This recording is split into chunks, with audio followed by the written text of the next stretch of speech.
So how do you scan a QR code which might be on a laptop or anywhere else using the iPad? Let's get started. If you are new on this channel, go ahead and subscribe to it right now and you're not going to miss anything important in the future. So essentially on your iPad, you can use the camera application, right? So you can open it up like this.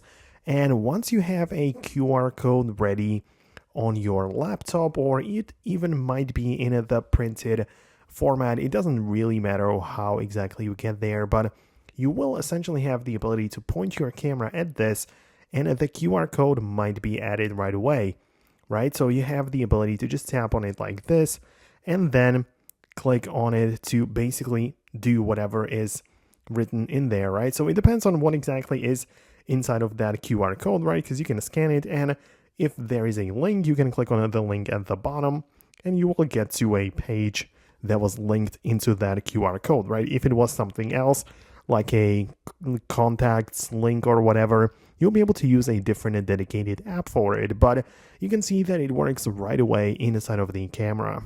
If it doesn't work for some reason, it's very likely that you have it disabled inside of the settings. So if you go to the settings app of your iPad and then locate the camera section, you can see that we have the scan QR codes toggle right there, and once you just enable it, then your camera will be able to read them in case it couldn't do it before. Keep in mind that having the latest version of the iPad operating system is also going to help, so go ahead and do that and make sure you are up to date. Thanks a lot for watching. I really hope that I can help you with this. Subscribe for more, and I'll see you later.